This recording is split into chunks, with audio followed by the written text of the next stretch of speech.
This podcast is for information purposes only and is not and should not be construed as professional advice or an offer or commitment by any Rabobank group member to enter into a transaction. The views expressed by the presenter and or guest are their own and do not necessarily represent the views of Rabobank. Please see the podcast description for our full disclaimer. Welcome to Rabo Talks Growing Our Future, where we talk to experts from both here in New Zealand and across the world to bring New Zealand farmers and growers the information they need to make informed, strategic decisions about the future direction of their business to ensure they continue to thrive in a fast-changing world. It's hard to believe that we've been recording for 3 years now, 66 episodes and counting. When Blake and I started Growing Our Future, we had no idea where it would take us, but it's been a ride. This year alone, we've explored everything from understanding climate risk to improving herd performance, and we've even gone offshore to learn lessons from Singapore and heard all about the power of storytelling. We're really grateful for the time and insights our guests have shared with us over the past year, and a big thank you to you, our listeners, for tuning in and supporting the podcast. If you have feedback, know someone who would make a great guest, or have a topic you'd love for us to cover, please reach out to us via our social channels. We'd love to hear from you. For this week's episode, we're hitting pause to reflect on some of the big themes that have emerged this year, some insights from our guests, and what we think lies ahead for the agri-food sector.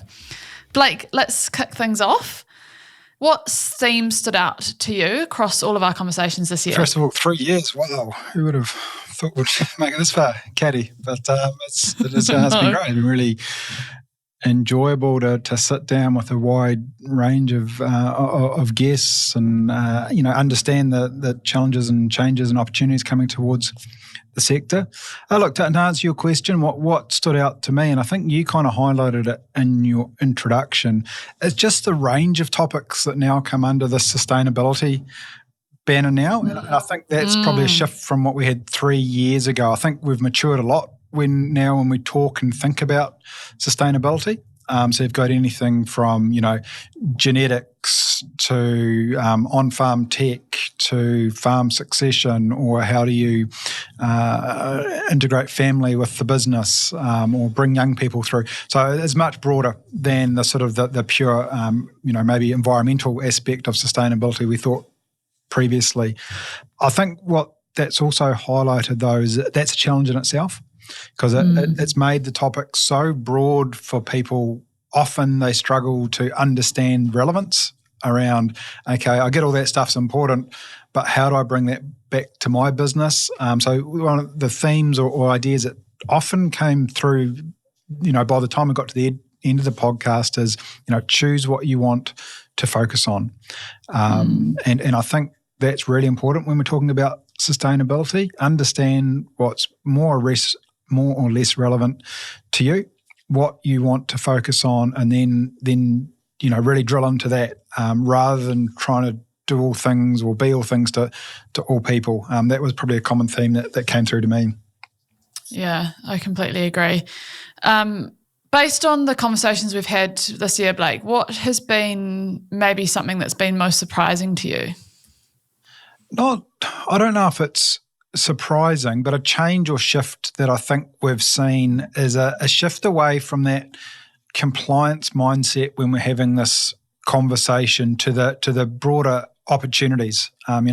What can this mean or create for me? Again, when we first started, often there was a lot of negative connotations around sustainability, and it was quite a reactionary discussion often. This is happening, this is the best way to respond to it. We've had some really interesting and great guests this year that are experts in their field, and they're just fizzing about the value add and the opportunities and what's so exciting about what they're doing and what that can bring to the industry or a farming business. So I think that's been a really positive change, positive development. And as I said, I think it's a maturing of a understanding and how we discuss and engage on this topic. Yeah, definitely. I might chuck it back to you, Katie. From your perspective and the discussions you've had, how do you see the agri-food sector has evolved this year? Yeah, I think probably quite similar to what you mentioned earlier, just in terms of like the breadth of what the changes that are sort of happening.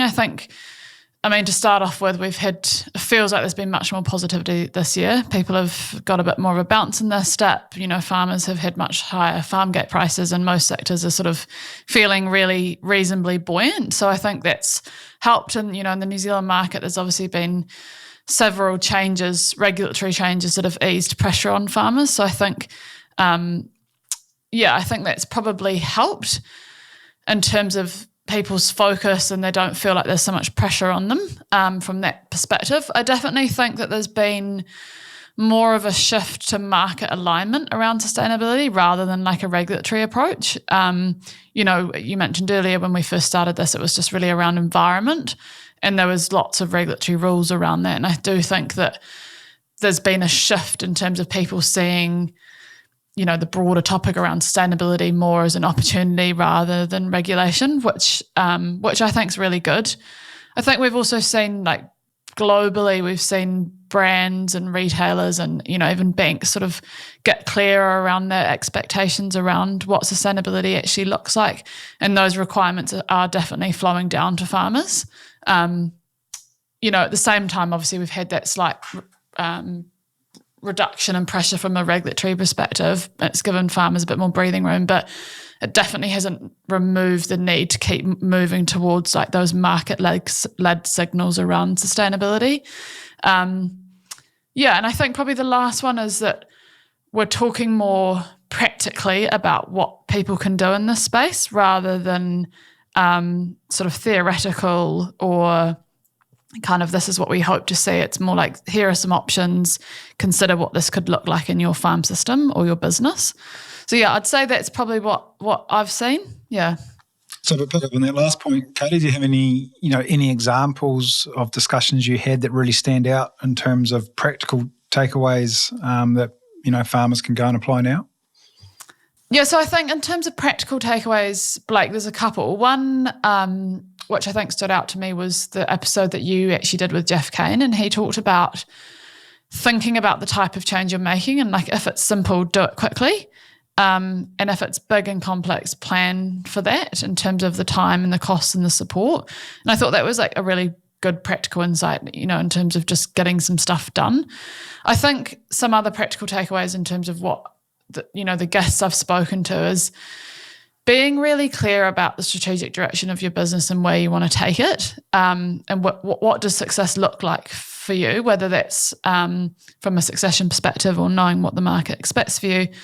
Understanding those risks and opportunities like really puts you into a better position to navigate what's ahead. It sort of gives you that flexibility to move your business as required by you or by your markets, or, you know, whatever those kind of changing dynamics may be.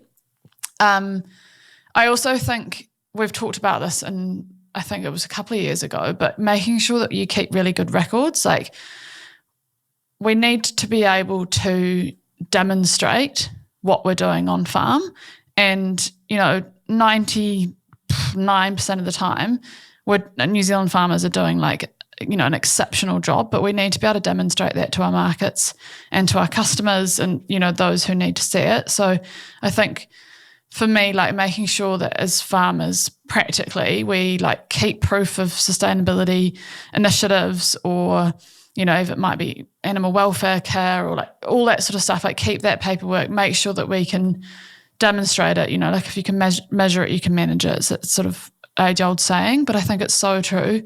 And that seems like a really practical tip for me. Yes, it's not what you know, it's what you can prove, right? I know it's a frustration. I mean, I'm terrible at paperwork myself, and in many ways seen, and maybe in many ways it is unnecessary, but in other ways, to me, it's kind of like the last mile. It's, you do all the hard yards of doing it right, but to actually get the recognition, you kind of need to do that paperwork, and it's a shame not to be able to leverage and get recognition for all the good work you do by just not going that last step and last mile. So yeah, there's an element of it, even if we don't like it, it's a case of how can we make it as painless or as efficient to do.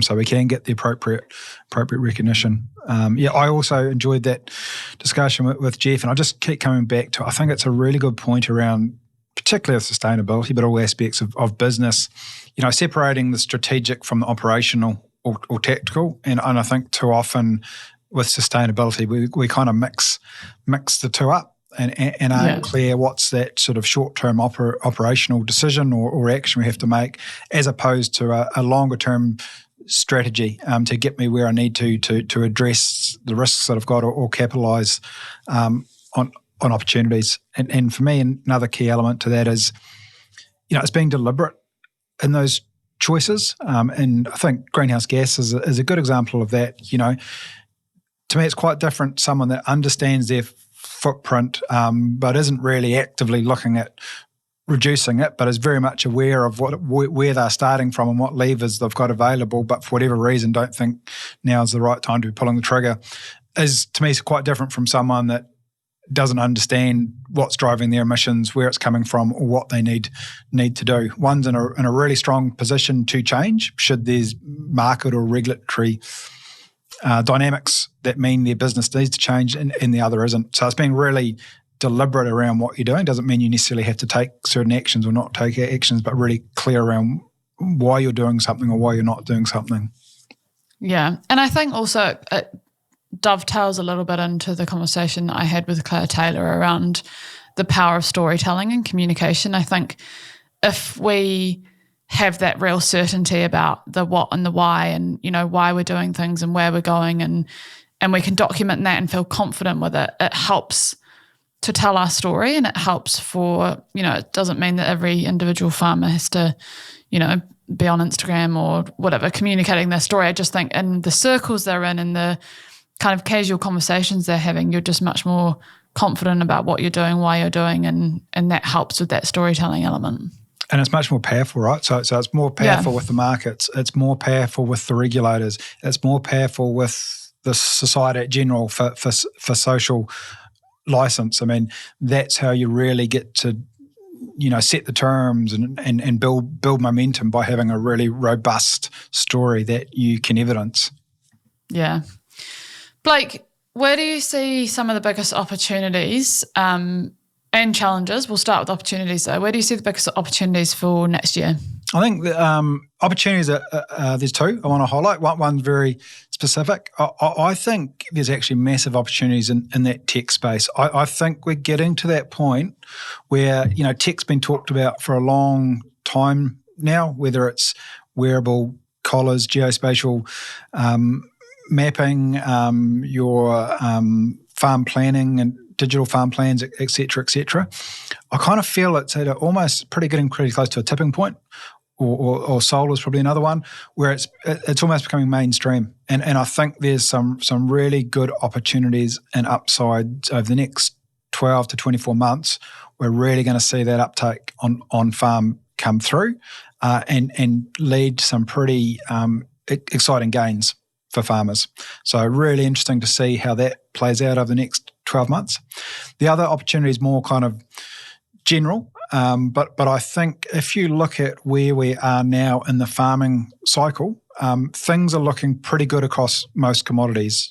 Generally speaking, commodity prices are high, interest rates relatively low, input costs relatively low, and generally confidence is in a good space. Now, when those factors align, that's always a good opportunity to look at. We talked about being strategic before, to have a time to reflect on strategically where you're going and where you want to put resource, because by and large, farmers are going to have, at the top of the cycle, there's more resource to allocate to do what you want to do and position yourself up well for the next cycle. And that farming, it's inevitable there'll be the down cycle. It's much harder to make those decisions and make those investments in the down cycle. So it's making the most of that opportunity while the stars are aligning, and really keen to see how the industry does that over the next 12 months to essentially set themselves up for the coming years. And I think that's a really good challenge for our listeners that, have farm businesses. What does the next 3 to 5 years look like for your business, and where do you want to be, and what what do you need to do to get there? I think it's also timely being the end of the year, but I think it's a really good point. Well, I think you can be, at this stage in the cycle, you can be proactive, right? At the bottom of the cycle, it's a lot harder to be proactive, and a lot of what you're doing is just reacting to a situation. So it's making the most of that window to be proactive. Yeah. What we need to be aware of is it is an election year next year, and what we have learnt from probably the previous 2 elections, that often creates a lot of noise. So we will see, I suspect, lots, again, farming and aspects of farming and the impact that farming has and how that should be controlled and regulated. It wouldn't be surprising if that's another election issue.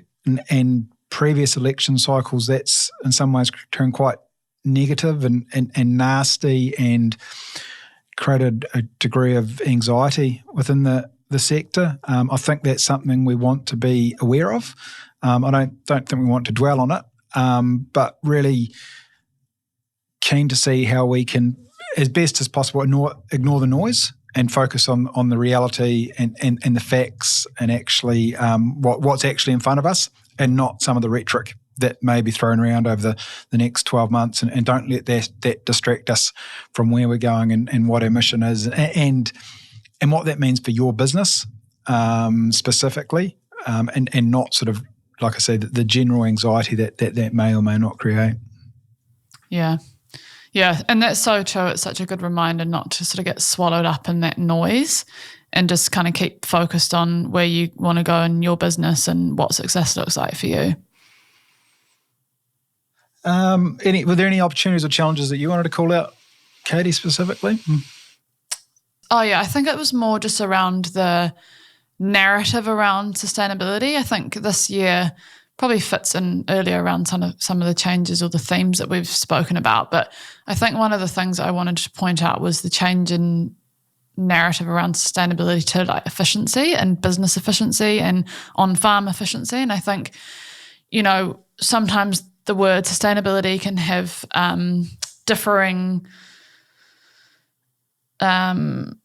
meanings for different people, and for some people it can be quite uncomfortable. But when you change the language into what can we do to make your farm business more efficient, or your business in general, or when you talk about efficiency from an animal perspective, the conversation sort of changes. And I think we're talking about the same things. Like, yes, some of the topics are slightly different, but you're still looking at how you can create a resilient and efficient business. And that essentially, like in my mind, is what sustainability is. How do you have a thriving business that's going to be long-term and, not as much impact on the environment and all that sort of stuff. But I think if you've got an efficient business and a resilient business, you're not going to have those impacts. So I think for me, I felt like that's come through in some of the conversations this year, maybe not even just on the podcast, but just general conversations over the year.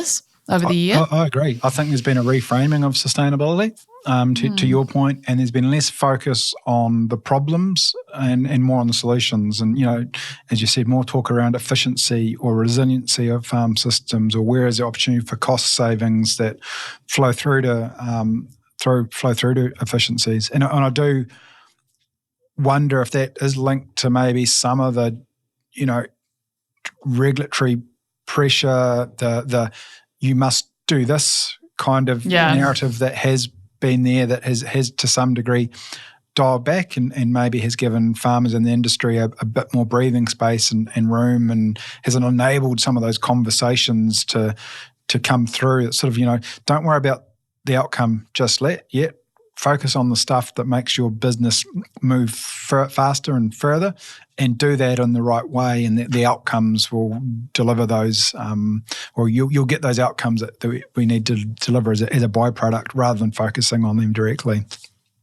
Yeah, I mean, we did a podcast with Jodie Goodsward from Dairy NZ, and she did her Kellogg report on the relationship between the economics and sustainability of dairy farming. And she talks exactly to that. Like, every farmer that she looked at was, running a really profitable business, but was also most sustainable in the terms that she looked at it. So yeah, I think like if you're looking for real life examples of that, have a listen to her episode, because I think it's a good one that demonstrates that nicely. Were there any particular conversations this year, Katie, that sort of impact you personally as a host? Well, I loved my conversation with Claire Taylor. I mean, comms is kind of my jam, and obviously it was like it's her jam as well, and so I absolutely loved that. I think it just really, she talked about the future of farming really depends on the sector's ability to build that understanding beyond the farm gate, and I think like she talked quite practically around what that might look like and what some of the challenges are, you know, based on her learnings from her Nuffield scholarship. So I loved that episode. It sort of, you know, it reiterated the fact that we need to be able to demonstrate all the good work that we're doing to be able to tell that story. So, yeah, I really enjoyed that episode. I also really enjoyed the one that you did with Wendy Paul.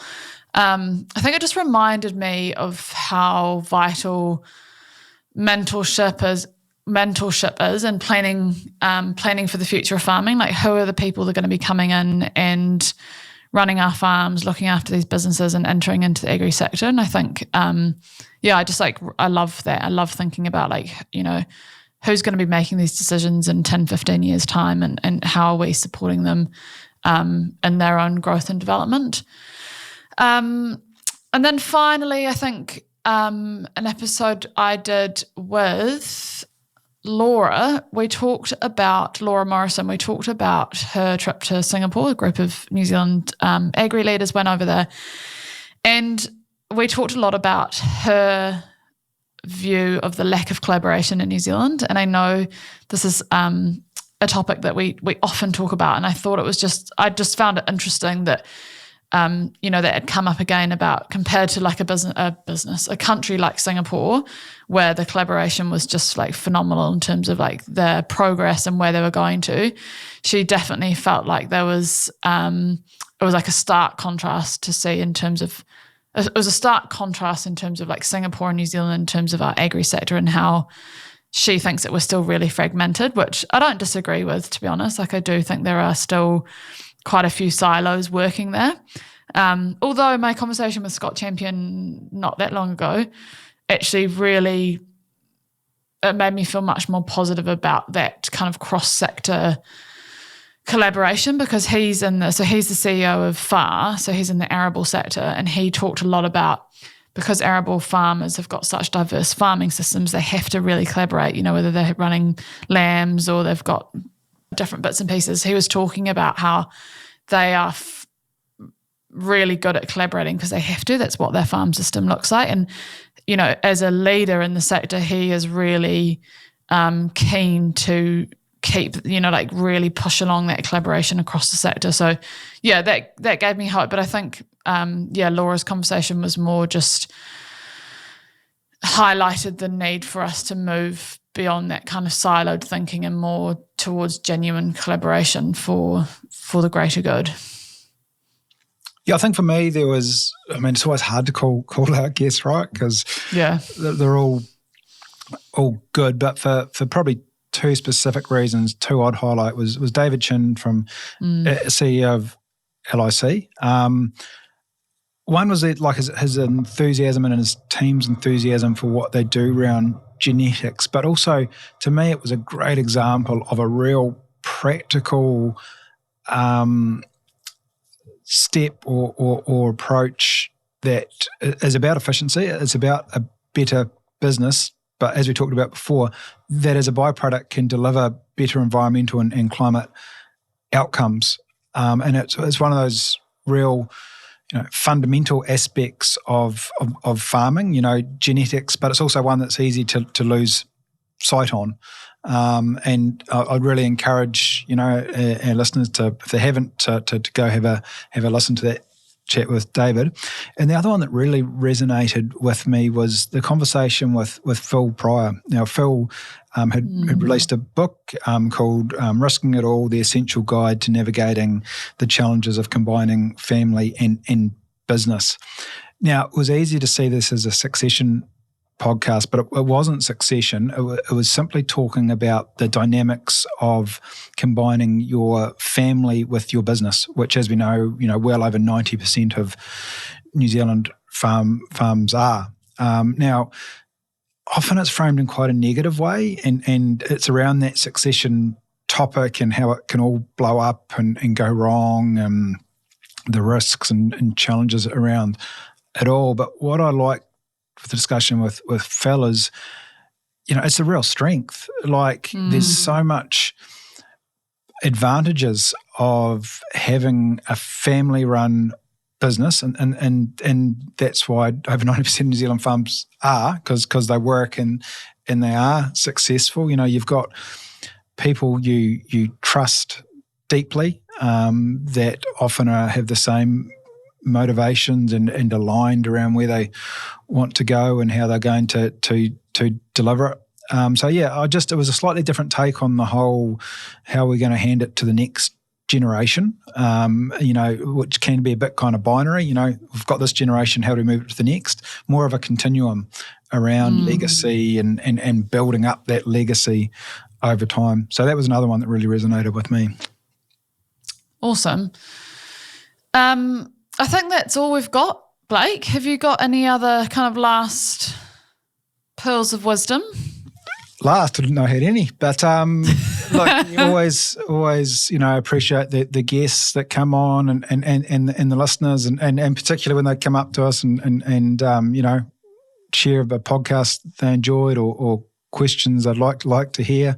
Other than that, just as always, wishing everyone a Merry Christmas and Happy New Year, and reminder just to stay safe over this period and look after yourselves. I actually have one more question for you, Blake.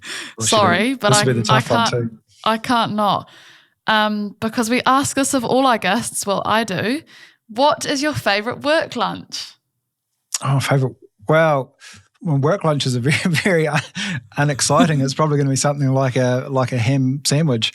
My favourite lunch is probably some kind of ribeye steak with a garlic butter and chips and a nice Pinot Noir. I don't have that as my work Pinot Noir lunch. for lunch. Yeah, Woo! That's what I'm saying. No, but ham sandwiches is not a very exciting way to end our podcast. Oh, that's so good. I just reiterate what you said earlier, Blake. Thank you to all of our guests and you, our listeners, for being part of our podcast. We'll be back next year to bring some more insights. Thank you for listening to Rabotalk's Growing Our Future podcast. If you're interested in learning more about how Rabobank can support you to succeed into the future, please go to rabobank.co.nz.